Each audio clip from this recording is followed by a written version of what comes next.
نبی پاک صلی اللہ تعالیٰ علیہ وسلم عمرے کی حاضری کے لیے تشریف لے گئے تو مقام حدیبیہ پر کفار مکہ نے روک لیا اور کہا کہ آپ جنگ کے ارادے سے آئے ہیں تو ہم آپ کو مکہ میں داخل نہیں ہونے دیں گے۔ اللہ کے پیارے رسول صلی اللہ تعالیٰ علیہ وسلم نے جناب عثمان غنی رضی اللہ تعالیٰ عنہ کو اپنا سفیر مقرر کر کے مکہ شریف میں بھیجا اور حضور نے فرمایا عثمان انہیں جا کے بتاؤ کہ ہم جنگ کرنے نہیں آئے، ہم تو اللہ کے گھر کا طواف کرنے آئے۔ حضرت عثمان غنی وہاں تشریف لے گئے، کفار مکہ نے جناب عثمان غنی کو روک لیا اور سب سے پہلی بات تو یہ کی کہ آپ اگر طواف کرنا چاہیں تو کر لیں، صحیح کرنا چاہیں تو کر لیں، عمرہ مکمل کر لیں، لیکن ہم نبی پاک صلی اللہ علیہ وسلم کو نہیں کرنے دیں گے۔ تو حضرت عثمان غنی کہنے لگے تم کیا سمجھتے ہو میں مدینے والے رسول کے بغیر عمرہ کر لوں گا؟ میں اسی دن کروں گا جس دن میرے نبی پاک صلی اللہ علیہ وسلم کریں گے۔ یہاں بھی کچھ صحابہ نے کہا مقام حدیبیہ میں کہ عثمان کو اللہ نے موقع دے دیا ہے، وہ تو راج راج کے کعبے کی زیارت کریں گے اور وہ کھل کے طواف کریں گے، وہ صحیح کریں گے، وہ حجر اسود کے بوسے لیں گے۔ صحابہ یہ باتیں کر رہے تھے تو حضور غور سے دیکھ رہے تھے۔ جب بات ختم ہوئی تو فرمایا فکر نہ کرو میرا عثمان، میں فکر نہ کرو میرا عثمان میرے بغیر طواف نہیں کرے گا۔ ہاں مجھے کیا غرض تھی نماز تھے، مجھے کیا خبر تھی سجود کی، یہ تو تیرے نقش پا کی تلاش تھی جو جھکا رہا میں نماز میں۔ اور اقبال کہنے لگے اذاں تو ازل سے تیرے عشق کا ترانہ بنی، اور نماز تو اس کے نظارے کا ایک بہانہ بنی۔ وہاں سے خبر موصول ہو گئی کہ حضرت عثمان غنی کو شہید کر دیا گیا۔ اگرچہ نبی پاک صلی اللہ علیہ وسلم کے علم میں تھا کہ عثمان کو شہید نہیں کیا گیا، لیکن جب خبر آئی تو صحابہ میں جوش پیدا ہو گیا، ہم جہاد کریں گے، ہم ان سے لڑیں گے، بدلہ لیں گے۔ جو اچھا لیڈر ہوتا ہے وہ قوم کے جذبات ٹھنڈے نہیں کرتا بلکہ جذبات کو صحیح رستہ دکھاتا ہے۔ وہ جب صحابہ میں جوش پیدا ہوا نا کہ عثمان غنی کا بدلہ لینا ہے تو نبی پاک صلی اللہ علیہ وسلم نے ایک درخت کے نیچے سب کو بلایا، فرمایا میرے ہاتھ پہ بیعت کرو کہ تم جہاد کرو گے اور جہاد میں ثابت قدم رہو گے، میرے ہاتھ پہ بیعت کرو۔ اب سب لوگ آئے کہ ہم جہاد کریں گے، ثابت قدم رہیں گے، عثمان کا بدلہ بھی لیں گے۔ وہ بیعت تھی کہ کیا نرالا رنگ تھا، اور حضور کو پتا تھا، وہ بھلا کس دلیل سے پتا تھا؟ جب سے اب صحابہ بیعت کر چکے نا، اب جو آدمی شہید ہو جائے اس کی تو بیعت نہیں نہ ہوتی، لیکن نبی کریم نے اپنا دست مبارک کھڑا کیا، فرمایا بھی یہ میرا ہاتھ ہے اور یہ میرے عثمان کا ہاتھ ہے، اور یوں ہاتھ پہ ہاتھ رکھ کے فرمایا لو میں عثمان غنی کی بھی بیعت کرتا ہوں، عثمان غنی کی بھی بیعت کرتا ہوں۔ اب وہ صحابہ کے اندر جذبہ، وہ شوق، وہ حضرت عثمان کے لیے پیار، وہ جہاد کے لیے تڑپ اللہ تعالیٰ نے بیان کیا۔ کیا انداز ہے، فرمایا لقد رضی اللہ عن المؤمنین اذ یبایعونک تحت الشجرہ، محبوب بے شک اللہ ان مومنوں سے راضی ہو گیا ہے جو درخت کے نیچے بیٹھ کر آپ کی بیعت کر رہے تھے۔ اللہ ان اہل ایمان سے راضی ہے۔ میرے نبی پاک علیہ السلام نے فرمایا جن جن نے وہاں بیٹھ کر میرے ہاتھ پہ بیعت کی تھی، اس آیت کے بعد اللہ نے وعدہ کر لیا ان میں سے کوئی بھی دوزخ میں نہیں جائے گا، سارے جنتی ہو گئے۔ سن لو بات، اس کو اچھی طرح سمجھ لو، اچھی طرح۔ یہ قرآن مجید ہے، یہ خاص نقطہ ہے، اس کو اپنے دل میں جگہ دینا۔ انہوں نے جہاد کیا نہیں، جہاد پر بیعت کی، وہ لڑنے گئے نہیں، لڑنے کا پختہ ارادہ کیا، ابھی کفر کے مقابلے میں کھڑے نہیں ہوئے تو اللہ تعالیٰ نے جنتی قرار دے دیا۔ میں کہا کرتا ہوں کہ چلو جہاد جب آئے گا تب تو دیکھی جائے گی، ارادے تو کرو نا۔ رب تو ارادوں پر ہی جنت کے وعدے فرما دیتا ہے، ارادوں پر ہی۔ ہماری نیتیں ہی نہیں بنتی، ہمارا پروگرام ہی نہیں بنتا، ہمارا کوئی ایسا ذہن ہی نہیں بنتا۔ تو حضرت عثمان غنی کا یہ مرتبہ ہے کہ ان کے تعلق سے اگر میٹنگ بھی بیٹھے، بیعت بھی ہو تو اللہ تو ان بندوں سے بھی راضی ہو جاتا ہے جو ان کے لیے اکٹھے ہوتے۔ حضرت عثمان غنی میرے نبی پاک علیہ السلام کے صحابہ میں جید ترین آدمی، اور یہ حضور کے داماد ہیں۔ نبی پاک کی 4 بیٹیاں ہیں، اور یہ بات قرآن پاک سے ثابت ہے، کل ازواجک و بنات، اے محبوب اپنی بیویوں سے بھی کہہ دو اور بیٹیوں سے بھی کہہ دو۔ اللہ نے قرآن میں بیٹی نہیں کہا، بنات کہا، سورہ احزاب دیکھ لیجئے گا۔ اپنی بیویوں سے کہہ دو اور اپنی تو بیٹیاں جو ہوتی ہیں وہ ایک ہوتی ہے. لوگ عمروں کا حساب لگاتے پھرتے ہیں عمروں کا, اتنی عمر میں شادی ہو تو ہے. او خدا کے بندے تو کس چکر میں پڑ گیا؟ جب رسول کریم صلی اللہ تعالی علیہ وسلم کو رب کہہ رہے اپنی بیٹیوں سے کہہ دو. حضور کی 4 بیٹیاں, حضرت زینب حضور کی بڑی صاحبزادی ہیں, ان کی بڑی بیٹی حضرت امامہ بنت زینب صحیح بخاری میں موجود ہے. نبی پاک اپنی نواسی سے بڑا پیار کرتے تھے. حضور نکلنے لگتے نماز کے لیے تو بچی ضد کرتی, نانا میں نے نہیں جانے دینا. بڑا سیانا بندہ بھی ہو تو چھوٹے بچوں سے ڈرتا ہے, چھپ کے باہر نکلنا پڑتا ہے, بچے نہیں نکلنے دیتے. حالانکہ بندہ کسی سے نہیں ڈر رہا, سمجھدار ہے, پر وہ کہتا ہے اسے ذرا سائڈ پہ کر. پیار ہوتا ہے نا جی, دل نہیں. حضرت زینب کہتی ہیں کہ میری بیٹی ضد کرنے لگی, حضور نماز کے لیے جا رہے تھے, نانا کے ساتھ جانا ہے. میں نے بچی کو زبردستی پکڑا, میں نے کہا بیٹھ جاؤ, حضور آپ جائیں. بچی رونے لگی تو حضور واپس آ گئے. تو کہتا ہے حضور کی ہمیں باقی نواسیاں نہیں ملتے, بخاری میں پڑھ ہیں باقی کے بھی. نبی پاک واپس آ گئے اور فرمایا نہ زینب رلا دے مجھے, میں ساتھ ہی لے جاتا ہوں. ابا جانا آپ نماز پڑھیں گے, بچی سنبھالیں گے. فرمایا دونوں کام ہی کر لوں گا. حضور لے آئے جناب امامہ کو, اللہ اکبر کہہ کے نیت باندھی تو یہاں نواسی کو اٹھایا ہوا ہے. گویا نماز بھی ہو رہی ہے اور نواسی کی دل جوئی بھی ہو رہی ہے. امامہ بنت زینب کو حضور نے اٹھایا ہوا ہے. اللہ کے رسول رکوع میں گئے تو بچی کو کھڑا کر, شہزادی حضور کی زلفوں سے کھیلتی رہی. سجدے میں گئے تو زلفوں سے کھیلتی رہی. حضور پھر اٹھے تو بچی کو پھر اٹھا لیا. تو میرے رسول پاک کی 4 بیٹیاں. میں نے قصداً آج کچھ ایسی روایات آپ کے سامنے رکھنی ہے جس میں صرف حضرت عثمان غنی کی شان نہ ہو, جناب رقیہ کا بھی ذکر ہو. حضور نے حضرت رقیہ رسول پاک صلی اللہ علیہ وسلم کی دوسری صاحبزادی, سب سے بڑی جناب زینب ہے, دوسری رقیہ ہے, ان کا نکاح حضرت عثمان غنی کے ساتھ فرمایا. اور حضرت عبداللہ بن حزم فرمایا کرتے تھے سارے صحابہ ہی سونے تھے, پر صحابہ میں جو سب سے سونے تھے وہ حضرت عثمان غنی تھے. اونچا لمبا قد تھا, گھنی داڑھی تھی, حسن تھا, جمال تھا, اور شرمیلے تھے. حضرت عثمان غنی حیا والے تھے. حضرت اسامہ بن زید رضی اللہ تعالیٰ عنہ فرمانے لگے, یہ طبرانی کی حدیث ہے, حضرت اسامہ بن زید کہتے ہیں گھر میں نا سالن پکا نبی پاک صلی اللہ علیہ وسلم, حضور نے سالن کھایا تو بڑا مزیدار لگا. یہ بھی دل کا انوکھا سودا ہے کہ جب کچھ چیز اچھی لگے تو پھر اپنے یاد آتے. آپ یقین کریں, پھر بندہ کہتا ہے تھوڑی پیک بھی کرا لوں بچوں کے لیے, اپنے یاد آتے ہیں. حضرت اسامہ بن زید کہتے ہیں سالن بڑا عمدہ تھا, گوشت پکا تھا, حضور نے تھوڑا سا برتن میں ڈالا, فرمایا جا میری بیٹی رقیہ کو دے آ. جناب اسامہ بن زید رضی اللہ تعالیٰ عنہ فرماتے ہیں کہ تو میں چھوٹا تھا, دوسرا بھی پردے کی آیتیں بھی نازل نہیں ہوئی تھیں, ایک دوسرے کے گھروں میں بلا روک ٹوک لوگ آیا جایا کرتے تھے. آپ فرماتے ہیں وہ سالن کا برتن لے کے جب میں پہنچا نا حضرت عثمان غنی کے گھر, دونوں میاں بیوی ایک چارپائی پہ بیٹھے تھے. فرماتے ہیں میں نے بھی دنیا دیکھی پر اتنا سونا جوڑا میں نے بھی کبھی نہیں دیکھا. آپ فرماتے ہیں کبھی میں سیدہ رقیہ کی جانب دیکھتا, کبھی حضرت عثمان غنی, اور مجھے بھول ہی گیا میں کس کام آیا ہوں, مجھے بھول گیا, میں محو ہو گیا. کہتے ہیں کہ وہ حضور کے داماد اور شہزادی کو دیکھ کے میری نظریں ہٹتی ہی نہیں. کہتے ہیں جب میں دیر تک دیکھتا رہا تو عثمان غنی مسکرائے, فرمانے لگے اسامہ کدھر آئے تھے یار؟ تو جیسے بندے کی آنکھ کھل جاتی ہے. میں نے کہا جی میں سالن دینے آیا تھا.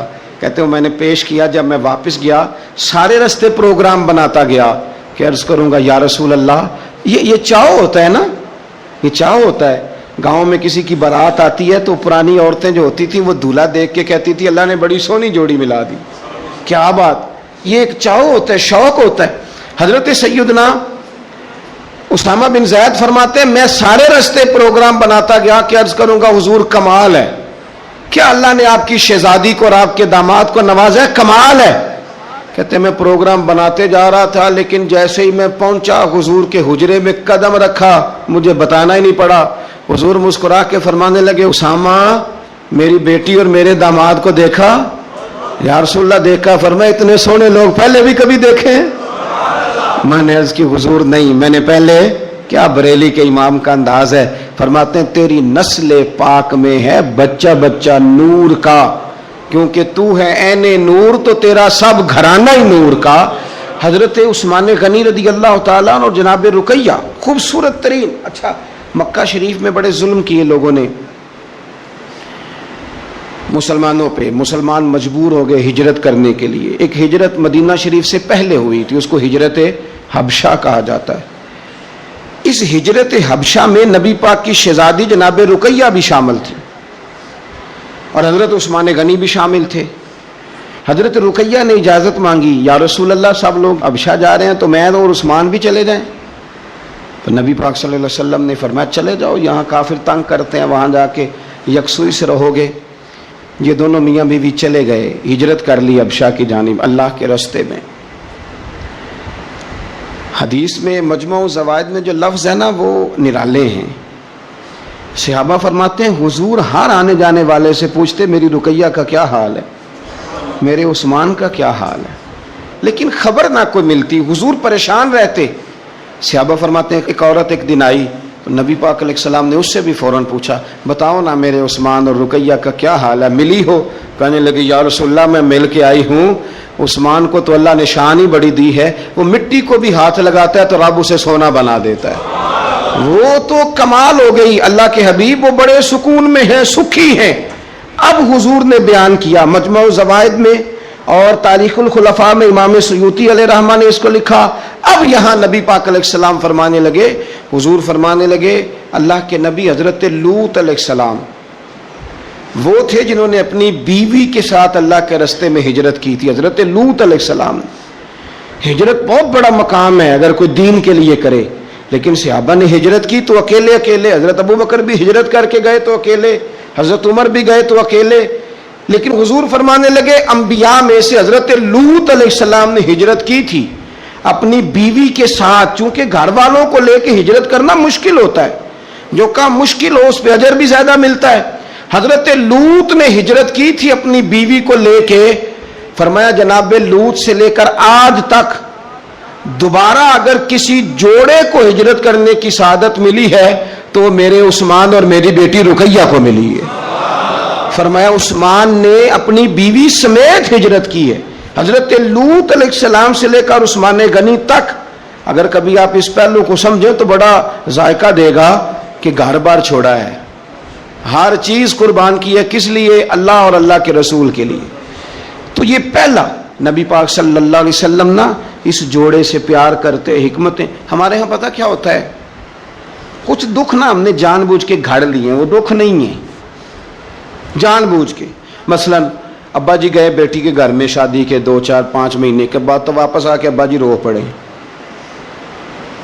کیا ہو گیا جی آپ کو؟ کہتے ہیں اوہو میری دھی تے اتنے کام ہی بڑے کر دی پئی, میں نے بڑے لاڈوں سے پالی تھی, بڑی لاڈلی تھی, وہ میں گیا ہوں چولہے کے آگے کھڑی تھی. یہ جعلی دکھ ہے. اپنے گھر کا کام کر رہی تھی کہ یہاں وہ اللہ معاف کرے اسے نوکری کرا رہے تھے. تو یہ جان بوجھ کے گھڑے ہوئے دکھ ہیں جن کا کوئی معنی نہیں, کوئی مطلب نہیں. اپنے گھر کا کام کر کے بچی کی صحت بھی ٹھیک ہوگی, اس کے نظریات بھی پختہ ہوں گے اور خاوند کی عزت کرے گی, اسے راضی کرے گی, تو میرے رسول پاک نے فرمایا رب جنت بھی عطا فرمائے گا. لیکن یہ دکھ ہے جناب, وہ ہو میں گیا گرمی بڑی سخت تھی, یعنی یہ دکھ ہے کوئی کہ میری بیٹی روٹیاں پکاتی ہے, جی شکر کر پکاتی ہے, اللہ کا احسان سمجھ. یہ تو دور ہے وسوسوں کا. میں تو کہتا ہوں اس میں جو بندہ زیادہ مصروف ہے نا, اس کو روٹی کھانے کا ٹائم بھی مشکل سے ملتا ہے, وہ بھلا آدمی ہے. تھک کے سوئے, یہ ٹینشنوں میں نہ پڑے, چگلیوں میں نہ پڑے, غیبت میں نہ پڑے, گلے نہ کرے, بری سوچ نہ اسے آئے, اچھا اللہ کا شکر ادا کر. اور یہ پرانے لوگوں کے اندر یہ خاص, آج کل تو میں دیکھتا ہوں سارے بیچارے نوجوان لڑکے انہوں نے جمعے والے دن ہینگر لٹکائے ہوتے ہیں پیچھے, سارے کپڑے دھوبی سے استری کرا کے لا رہے ہوتے سارے, پتہ نہیں کہاں کام کاج ہوتے ہیں, ہمیں نہیں سمجھ آتی. سب نے سائیکل پہ روٹیاں لٹکائی ہوتی ہیں, کھانا پا گیا روٹیاں لے آؤ, کون سے کام کی بات. پھر بھی ابا جی رو رہے ہیں آ کے. اور یہ بچیوں کی ٹریننگ کریں, آپ یقین کریں یہ مفت کے رٹے ہیں, جھگڑے کیا ہو جاتا ہے. سنو میرے رسول پاک نے کیا فرمایا. کسی نے پوچھا حضور بہترین مسلمان کون ہے, تو نبی پاک نے فرمایا جو سلام لینے میں پہل کرے اور روٹی زیادہ کھلائے. تو اگر آپ کی بیٹی کسی کو روٹی پکا کے کھلائے گی تو بہترین مسلمان بنے گی. کون سا دکھ آپ نے پالا. سنو میں آپ کو حدیث سناتا ہوں. میرے نبی کریم علیہ السلام حضرت عثمان غنی کے گھر تشریف لے گئے. جناب عثمان غنی کے حضور اچانک گھر پہنچے. حضرت ابو ہریرہ رضی اللہ تعالیٰ عنہ فرمانے لگے جب نبی پاک علیہ السلام ان کے حجرہ نور میں داخل ہوئے نا تو نبی پاک کی شہزادی سے بڑھ کر تو کوئی شہزادی نہیں نا. یہ تو وہ خواتین ہیں جن کو قرآن نے سب سے بہترین کہا حضور کے گھر میں رہنے والے لوگوں کو. حضور کی لخت جگر جناب رقیہ. حضرت ابو ہریرہ کہتے ہیں حضور اچانک پہنچے حضرت عثمان غنی کے گھر تو جناب عثمان غنی چارپائی پہ بیٹھے تھے اور جناب رقیہ اپنے ہاتھوں سے ان کے بالوں میں پانی ڈال ڈال کے ان کے سر کو دھو رہی تھی. یعنی چکی بھی پیسیں جناب رقیہ, لیپا پوتی بھی کریں کچے مکان کو, گھر کا سارا کام کاج بھی کریں اور اپنے شوہر کے بالوں میں پانی ڈال کر وہ سر بھی دھوئے. حضور پہنچ گئے, جناب عثمان غنی کی نظر پڑی تو جھجک محسوس کی. حضرت رقیہ رضی اللہ تعالیٰ عنہ بھی ذرا ٹھہر گئیں. دیکھو میرے نبی پاک کی تربیت کا انداز. رسول کریم نے کیا فرمایا؟ نبی کریم فرمانے لگے رقیہ اپنے شوہر کی زیادہ خدمت کیا کر, رقیہ اپنے خامد کی زیادہ خدمت کر. فرمایا میرے سارے صحابہ شان والے ہیں لیکن جس نے میرے اخلاق کو سب سے زیادہ دیکھنا ہو وہ میرے عثمان غنی کو دیکھے. یہ اخلاق میں مجھ سے زیادہ مشابہت رکھتا ہے بیٹی, زیادہ زیادہ خدمت کیا کر اپنے شوہر کی زیادہ. یہ حضور نے تربیت دی. یہ نبی پاک علیہ السلام نے ہمیں بتلایا کہ اس طرح تمہارے گھر بنیں گے, اس طرح دکھ دور ہوں گے. لیکن جب ابا ہی گھر آ کے روئے گا اور اماں ہی بد دعا کرے گی کہ دیکھو میری بیٹی کو کیا حال کر دیا روٹیاں پکوا تو کیسے گھر چلے گا؟ سمجھیں آپ ان چیزوں. حضور سید عالم صلی اللہ تعالی علیہ وسلم نے فرمایا اور خدمت کر. ایک دن پھر حضور گئے گھر میں, مزید ایسی ویڈیو کے تو جا کر کے پوچھا کہ عثمان غنی کہاں ہے؟ تو جناب رقیہ اب چونکہ حضور نے کہا تھا زیادہ خدمت کر, تو اس دن تو صرف بال دھوئے تھے نا. آج ایک بات بڑھ کے بیان کی, عرض کی یا رسول اللہ میں نے ان کے بالوں میں کنگھی کر کے انہیں باہر بھیجا ہے. آپ ذرا انداز دیکھیے شہزادی کے بات کرنے کا. حضور میں نے بالوں میں کنگھی کر کے بھیجا ہے. حضور مسکرائے, فرمایا رقیہ میں عثمان سے بھی راضی ہوں, پتر تجھ سے بھی بڑا ہی راضی ہوں, میں تم دونوں سے بڑا راضی ہوں. آپ دین اسلام کے اس خوبصورت ترین مزاج کو سمجھیں کہ میرے نبی کریم صلی اللہ تعالی علیہ وآلہ وسلم نے ارشاد فرمایا کہ میں تم دونوں سے راضی ہوں. حضرت رقیہ رضی اللہ تعالیٰ عنہ کے گھر حضور سالن بھی بھیجیں, ان کی ہجرت کی بھی تعریف کریں, ان کے حسن کی بھی تعریف کریں, میاں بیوی کے آپس میں رشتے کو مضبوط کرنے کی بات کریں. جناب رقیہ بیمار ہو گئیں, سیدہ رقیہ رضی اللہ تعالیٰ اس وقت بیمار ہوئی جب میرے نبی پاک صلی اللہ علیہ وسلم بدر کی تیاری میں تھے. حضور تشریف لائے, بیٹی کو بیمار دیکھا تو حضور غمگین ہوئے. حضرت عثمان غنی رضی اللہ تعالیٰ عنہ سے فرمانے لگے عثمان بدر میں ہم دونوں نہیں جائیں گے, یا میں رہ جاتا ہوں یا تو رہ جا. ایک روایت میں حضرت عثمان غنی فرمانے لگے یا رسول اللہ صلی اللہ علیہ وسلم آپ جو فیصلہ کریں مجھے منظور ہے. تو حضور فرمانے لگے میں نے تو کمان کرنی ہے نا, میں جاتا ہوں, تو میری بیٹی کی تیمارداری کر.